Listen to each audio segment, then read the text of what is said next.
Satgas Penanggulangan Narkoba menyita 300 kg sabu dan ratusan ribu pil ekstasi dalam pengungkapan narkoba jaringan internasional.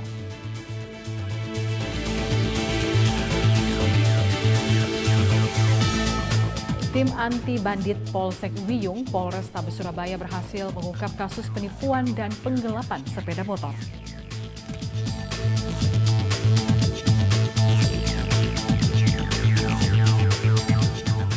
Tingkatkan sinergitas dan kekeluargaan, Polres Sragen dan Polres Wonogiri menggelar acara Goes Bersama.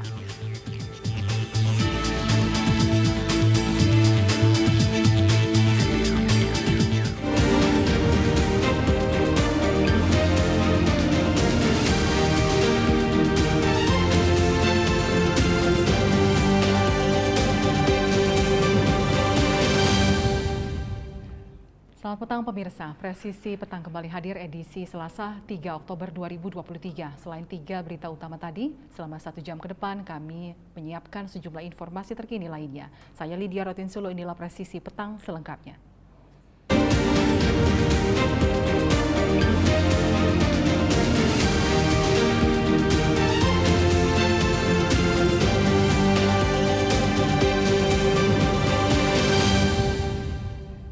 Satgas Penanggulangan Narkoba berhasil mengungkap peredaran narkoba jaringan Malaysia Riau. Dari pengungkapan ini, Satgas Penanggulangan Narkoba menyita barang bukti sebanyak 320 kg sabu dan lebih dari 300.000 butir pil ekstasi.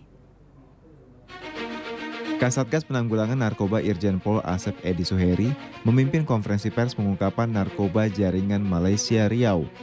Dalam konferensi pers yang digelar di Aula Bareskrim Polri Lantai 9, hari Selasa 3 Oktober 2023, Irjen Pol Asep Edi Suheri menyampaikan keberhasilan Satgas Penanggulangan Narkoba yang mengungkap 4 kasus menonjol. Dari pengungkapan ini, Satgas Penanggulangan Narkoba mengamankan barang bukti sebanyak 320 kg sabu dan 333.973 butir ekstasi. Selanjutnya dari 110 laporan polisi yang kami tangani, terdapat 4 kasus menonjol yang berhasil diungkap oleh Satgas Penanggulangan Narkoba. Dari 4 kasus tersebut, ada 8 tersangka yang sudah ditangkap, serta 320,60 kg sabu dan 35.973 butir ekstasi telah berhasil kami sita. Selanjutnya, adapun 4 kasus menonjol yang kami maksud antara lain. Yang pertama, kasus yang diungkap dari Joint Operation Direktorat Narkoba, Polda Riau dan Polda Metro Jaya dengan TKP perairan di wilayah Bengkalis, Riau, di mana telah diamankan barang bukti sabu sebanyak 147 kg dengan tersangka inisial R, D, dan E. Modusnya mereka menyelundupkan sabu-sabu dengan melalui jalur laut di perairan Bengkalis, Riau. Selanjutnya kedua, kasus yang diungkap Polda Metro Jaya dengan TKP Provinsi Aceh, di mana telah diamankan barang bukti sabu sebanyak 173,27 kg dengan tersangka inisial A alias P dan MN. Modus operandi yang dilakukan adalah menyelundupkan narkoba melalui jalur perairan di Banda Aceh. Dan yang tiga, kasus yang diungkap oleh Direktorat Narkoba Bareskrim Polri dengan TKP di Banten dan di DKI Jakarta, di mana telah diamankan barang bukti sebanyak 287.973 butir ekstasi dan 330 gram sabu dengan tersangka inisial RF dan R. Adapun modus operandi yang dilakukan oleh tersangka adalah menyelundupkan narkoba yang disamarkan dengan makanan hewan. Selanjutnya, yang keempat, kasus yang diungkap Polda Metro Jaya dengan TKP Provinsi DKI Jakarta dan Banten, di mana telah diamankan barang bukti sebanyak 55.000 butir ekstasi dengan tersangka inisial FA. Adapun modus operandi yang dilakukan adalah menyembunyikan ekstasi di dalam plafon mobil AS. Atas perbuatannya, para tersangka dikenakan pasal 114 ayat 2, Jungto pasal 132 ayat 2, Undang-Undang Republik Indonesia Nomor 35 Tahun 2009 tentang narkotika, yaitu mengedarkan narkotika golongan 1 dengan ancaman hukuman mati. Dari Jakarta, Fajar Mardiansyah, Polri TV. Pemirsa, tim anti bandit Polsek Wiyung, Polrestabes Surabaya berhasil mengungkap kasus penipuan dan penggelapan sepeda motor. Kevin, warga Karangpilang, Surabaya, tersangka penipuan dan penggelapan motor. Pemuda 26 tahun ini mengaku sebagai supervisor bank untuk mengencani seorang wanita, lalu kemudian membawa kabur motor korban dan dijual.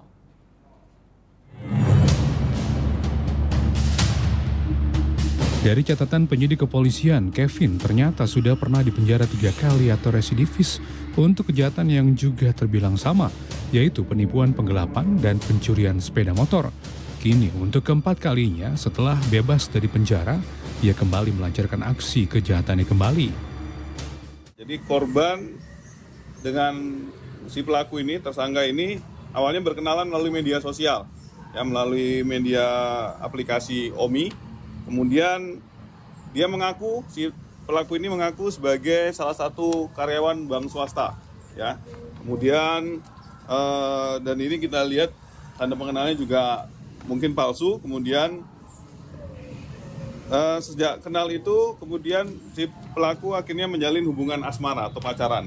Hingga pada tanggal 20 Juli, korban dan pelaku ini sepakat ketemu di Danau Unesa. Nah, setelah ketemu, pelaku yang datang itu menggunakan ojek online, kemudian bersama korban menuju ke Bank Mandiri yang berada di wilayah Wiyung.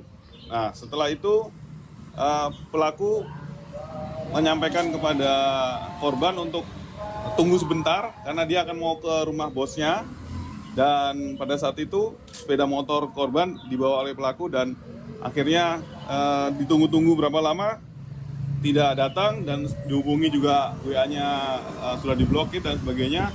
Akhirnya korban datang ke Polsek untuk melaporkan kejadian penipuan dan penggelapannya. Kapolsek Wiyung Polrestabes Surabaya, Komisaris Polisi Gandhi Dharma Yudanto mengatakan pada tahun 2016 terjerat kasus penipuan dan atau penggelapan, divonis 9 bulan penjara dan menjalani masa tahanan di Rutan Sidoarjo. Kedua, pada tahun 2017 terjerat kasus pencurian sepeda motor, divonis 8 bulan penjara dan menjalani masa tahanan di Rutan Sidoarjo. Ketiga, pada tahun 2019 terjerat kasus penipuan sepeda motor dan divonis 10 bulan penjara dan menjalani masa tahanan di Rutan Kelas 1 Surabaya di Medaeng, Sidoarjo, kemudian dipindah ke Lapas Pasuruan. Sementara itu, dari hasil investigasi, jajaran Polsek Wiyung memastikan tersangka bukanlah pegawai bank seperti ditunjukkan dalam kartu nama berkalung atau ID card bank swasta terkemuka di kawasan Surabaya, Jawa Timur. Tersangka sengaja memanfaatkan dan menggunakan ID card bank swasta tersebut hanya untuk melancarkan aksi kejahatannya, yaitu memperdaya para korban yang kebanyakan para wanita untuk membawa kabur sepeda motornya. Kapolsek Wiyung Polrestabes Surabaya, Komisaris Polisi Gandhi Dharma Yudanto berharap bagi masyarakat atau warga Surabaya yang pernah menjadi korban atas kejahatan tersangka Kevin dapat segera melapor ke markas kepolisian setempat.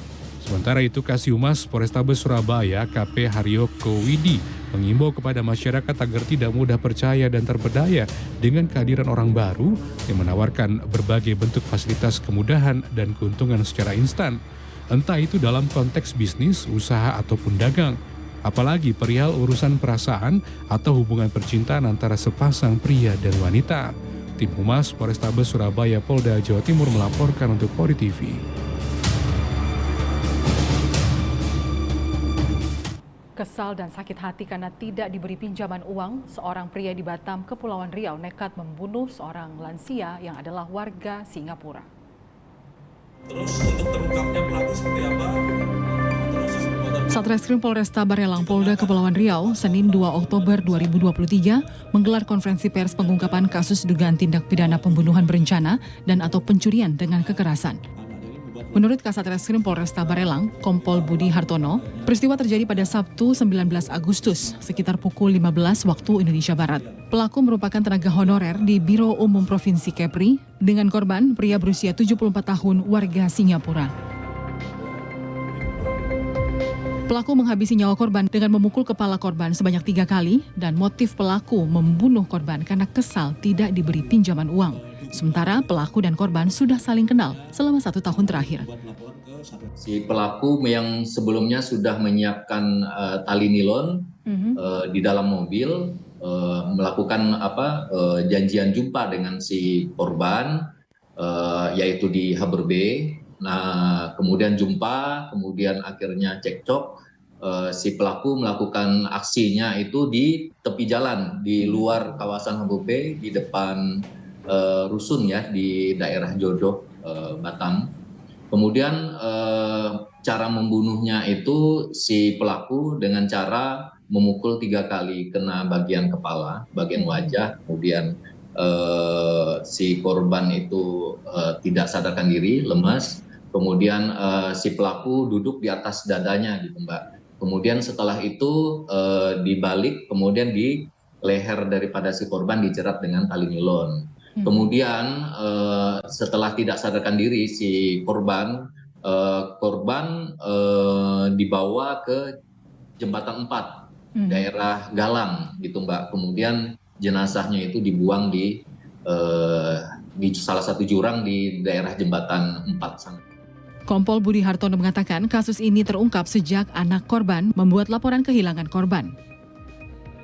Atas perbuatannya, pelaku dikenakan pasal 340 dan atau pasal 338 dan atau pasal 365 ayat 3 KUHP dengan ancaman hukuman penjara 20 tahun atau seumur hidup atau hukuman mati. Tim Humas Polresta Barelang Polda Kepulauan Riau melaporkan untuk Polri TV.